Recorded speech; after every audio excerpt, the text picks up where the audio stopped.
I remember being at the stage in my life where I was wanting to separate from my husband. And the type of work that I do right now, working in the fitness and the coaching space, I'm on. Yeah. All the time. So whatever is going on in here or here needs to be put off to the side to be able to teach, coach, mentor, guide, all of that kind of stuff. And that mental health journey became very profound when I moved through the months leading up to having the courage to ask for a separation, have that conversation, of course, sit down with my daughters, take full responsibility that it was my decision, and still be able to get through work. Yeah. Like there are some days I don't even know how I was able to function getting to work and literally being able to lead a class. So that mental health piece became very predominant, and me trying to balance self-care, take care of myself,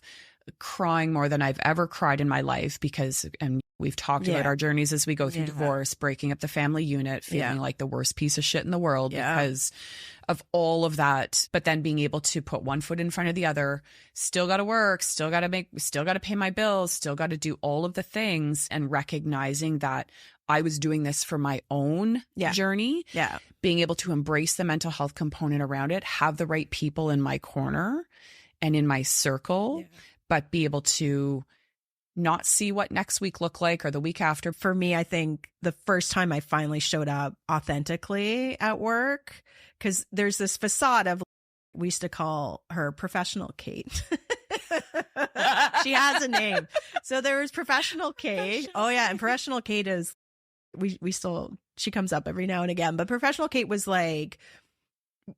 a persona, right? And then there was my go out, have fun weekend Kate, and they were very different people. Yeah. And they're both P's. Look at that. But Professional Kate never showed any weakness at work. So for me, that was like, I had to be on the ball. Yeah. And then when John, my stepdad, died, for the first time ever, I remember, obviously, I didn't go into work the next day, and I took my 3 days, is what you get to mourn the death. You get 3 days off. Awful. Yeah. So just have a moment to be like, what the hell?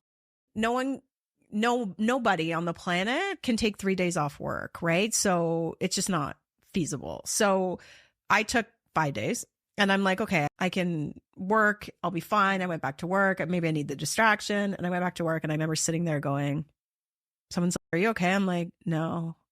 I remember being like, I gotta go. Yeah. And so I just told my boss, I'm like, I'm out. And she's like, okay, do you know when you're coming back? I'm like, no, I don't. And for the first time ever in my career, I'm like, I need to take care of myself, my mental health. I can't plow through this. I'm actually going to have to grieve.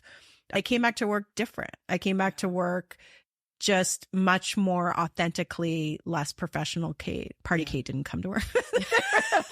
Party Kate stayed for a week. For Friday night. So for me, that was really, I think, the first moment where I was like, oh, I can show up human